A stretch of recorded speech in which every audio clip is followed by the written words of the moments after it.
Welcome back to Road to Fire. We're a family of four documenting our journey to FIRE, financial independence, retire early. Let's chat about our April 2024 portfolio update. I will share details on all of our current investments, outline our gains and losses versus last month, and how we're tracking towards our FIRE goal with all real numbers like always, so please hang with me. Now, our stock portfolio is almost $700,000. I don't have an official goal for this account, but unofficially, I would love to hit $1 million by early next year. Now, if we don't, then hitting our FIRE goal by the end of 2030 will be really tough. But the growth we've had in the last year has been insane. Since COVID, the market has been producing unprecedented returns. Because we focus on our emergency fund over investing, our growth has slowed a bit, but we are back on it in 2024. We max out our 401ks, contribute to our HSAs, and still invest after-tax dollars, so hope all three of these vehicles get us closer to reaching FIRE. Now, I know 5 years isn't a long horizon, and a lot can happen in the market until then, but we are a buy and hold type of investor, so I know things will work out in the long run. Overall, I'm excited because we're finally seeing the numbers move in the right direction with substantial or at least visible jumps. When you first start investing, it seems like you're barely making any dents on your goals. But now, our contributions and earnings are finally compounding. In general, once you get the fundamentals down in investing and your account hits that magical $100,000, then things really start to move. Now, getting to $100,000 took us some time, and I'm embarrassed to share, but lessons have been learned over that decade. Our current strategy is working, and despite the rhetoric around the market bubble and a future recession, we will stay the course. Okay, so I always provide a quick background of who we are, just in case you're new here or this is the first video of my channel you're viewing. So who we are, we're a family of four living in the Midwest, and my husband is 36, working as a project engineer, and I'm 34 and I lead innovation at a mid-sized CPG company. So last year, our combined household income was over $350,000 or a Maggie, and it's hopefully going to be around this again for this year. We average just under 30% savings rate and invest about $5,000 to $6,000 after-tax dollars into our investment accounts each month to help us reach FIRE by the end of 2030. We are about 30% to our target FI goal now, so we have ways to go in the next 5 years. Okay, so we have 3 goals for 2024, and one is our investing goal. Our goal is to invest $50,000 after-tax dollars into the market or use partial or some of those funds to invest in a business. Now, when we say invest in a business, we'll love to be early investors in a new business during their raising funds stage, which we have done and have seen great returns, or would like to buy a full business. Now, finding the right business has been the problem. It's not easy. We almost bought a business until we went into the numbers for the 4th time, and it's unfortunate, but we had to say no to that offer. We are open to many business options, but not restaurants. We just won't go there. But right now, investing has been the key strategy. I still want to buy a business as I know it will create a stream of income after we reach 5, but it definitely takes time.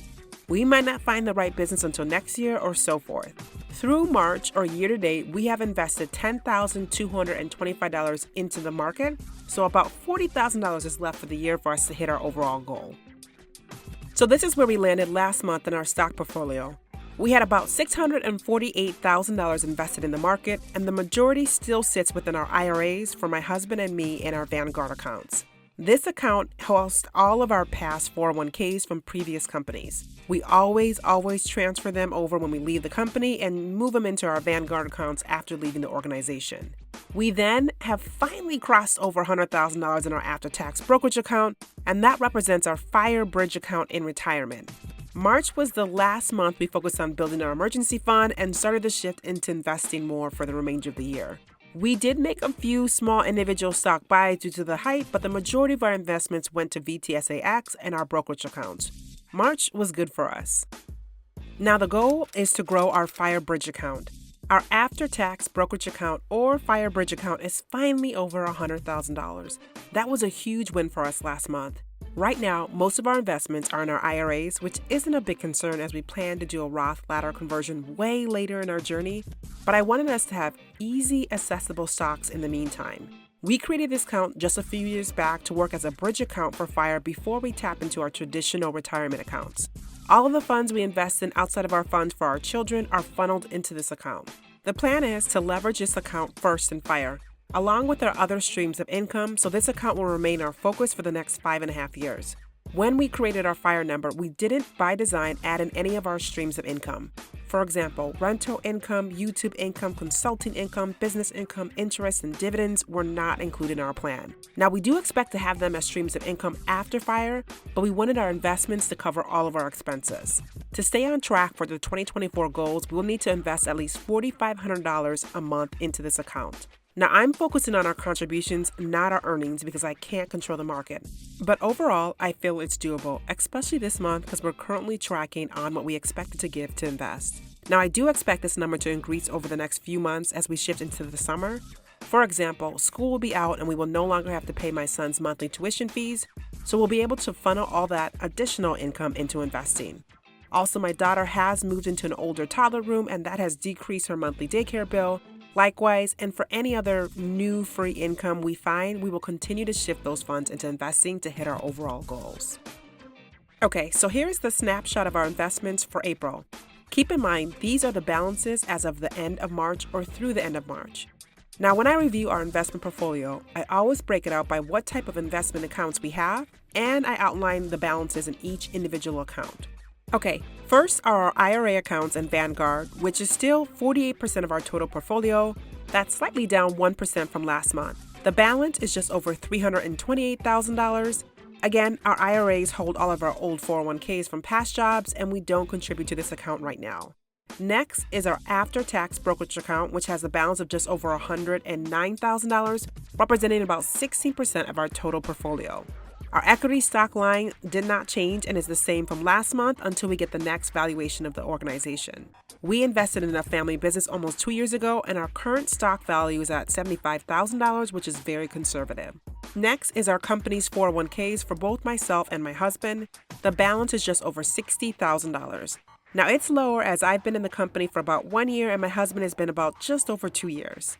We then have about $49,000 in our children's UTMA accounts. I'm always amazed to see this grow as these accounts are a little less than 6 years old. Then we have our Roth accounts, which has a balance of just over $47,000 with Vanguard. We also don't contribute to this account anymore. And last is our combined HSAs, which is just over $12,000. We really need to start contributing a little bit more to these accounts this year. So our total portfolio amount in April is $682,052. This is an over $30,000 gain month over month, which is about 5%. Keep in mind, we did contribute in our HSAs, 401ks, and monthly after-tax brokerage accounts, so not all of this is earnings. We made no individual stock buys last month and shifted everything to VTSAX. We are making great progress overall in our portfolio. Okay, so how long did it really take us to get $100,000 invested? This is a snapshot of my investment account in Vanguard. Keep in mind, this includes my IRA, Roth, our kids' custodial accounts, and our joint brokerage account, so a mix of a few different accounts. And because I opened my children's UTMA accounts, they sit in my brokerage account. Now, I opened my Vanguard account in 2012 after my coworker, Nick, advised me to open a Roth. Shout out to the coworker sharing financial advice. I'm forever indebted to him, to be honest.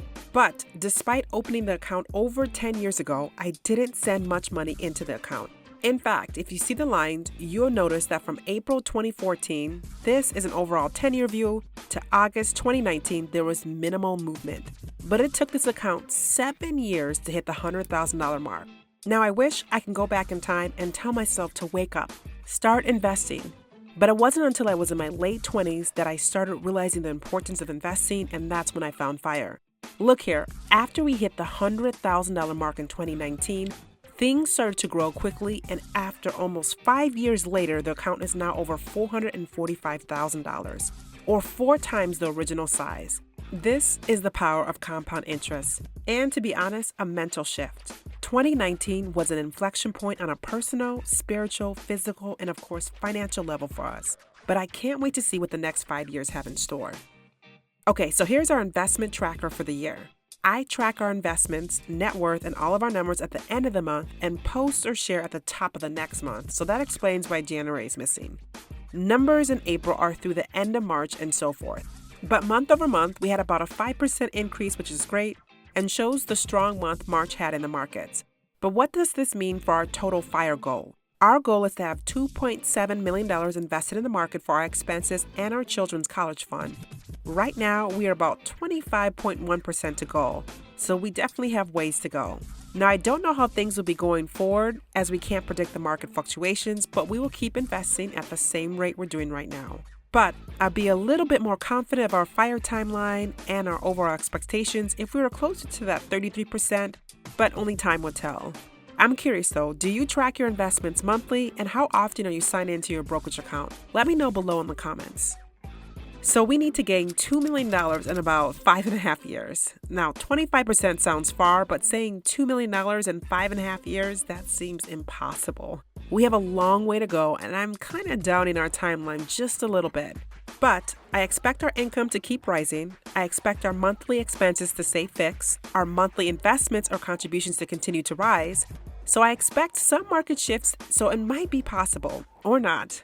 One thing is for sure, I'm not going down that negative train, because we're going to stick to our plan and we're going to attack our goal 1 month at a time. 5.5 years might not sound like a lot of time, but we've got over 60 months to make it happen. Now, I've read a quote that said the only way to eat an elephant is to eat it one bite at a time, and that's it.